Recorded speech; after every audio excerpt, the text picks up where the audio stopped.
So now we're on video number 6 on this leaking front shaft seal of the compressor that it cannot pull down the vacuum into the micron range. So now I have the scale set up, I have refrigerant, and we're going to use the refrigerant method to front seat this front shaft seal. Say that 3 times fast. Okay, let's zero out. We are zeroed. Let's make sure our scale is reading up and goes back to 0. Goes back to 0. We're going to put roughly 90 grams in here. And let's, low side is closed. Turn off the vacuum.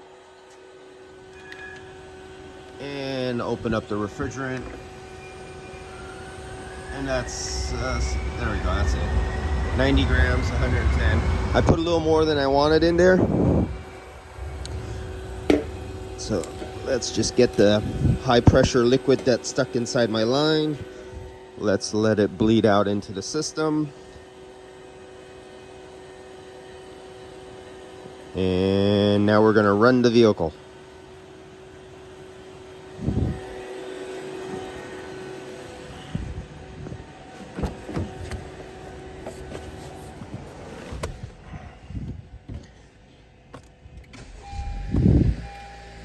Turn on the climate.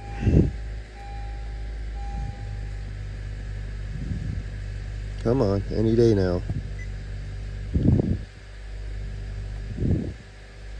So face on, high, there we go.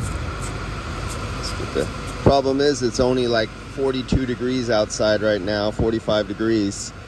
And the temperature that we're calling for is higher than what the temperature of the vehicle is.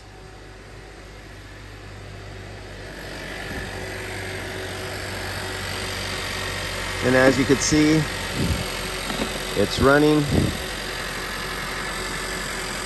So I have already added I have already injected the oil in the low side port prior to adding the refrigerant while I was off camera and I was hooking up everything like that. So as soon as I started it up, because this is a brand new condenser and there's no oil in it and it has the receiver dryer on the side and the desiccant material that soaks up refrigerant oil, you need to replace that oil. So I already injected the oil. So as soon as it gets started up, it takes that oil that's sitting right here inside the line and it goes right into the compressor. Okay, so that should be good enough. And you notice how low the low side is. And even if the system was full, it still probably wouldn't go above 100 because it's only, actually it's 52 degrees now. It's a little warmer now. I started this morning. It was 6 a.m., 6:05 a.m. and it was 40 something. But now the temperature is a nice warm day in San Francisco of 52, 53 degrees. All right, so we will turn this off. And I'll put it on the recovery machine, recover back out the refrigerant. Turn it off. And actually, I'm going to warm up the vehicle more. And I want to put warm air inside the cabin. And I'm going to put it on defrost. And actually, no, I don't want defrost because that turns on air conditioning. I'm just going to put in a heat mode.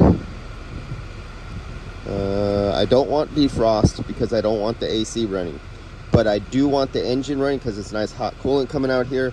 I want to warm up the cabin. I want to warm up the engine compartment more to help me on my evac recovery. So now the AC is not running and I'll perform all my procedures. Let's make sure the AC is not running. Shouldn't be. Why are you running? Okay. Did I not turn off the AC button? You guys probably seen that on the screen saying, idiot, you didn't hit the AC off button. Yes, the idiot didn't turn off the button.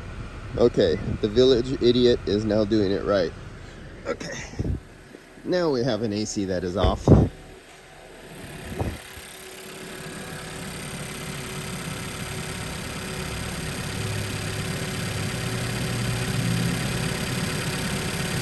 Yeah. Let me see something here. Is that just holding pressure? Let's equalize it. Turn it off. No, there's still a minimum. You see it doesn't go down as fast and as low. So, forgot about that. This is a constant. This is a no clutch one. I'm trying to see down there. Oh, this one does have a clutch. And it is off. Okay, so it's off. And it's so cold that I can tell. Okay, so now I get the recovery machine and go do the rest of the work. I'll recover this refrigerant and then we will try our vacuum again.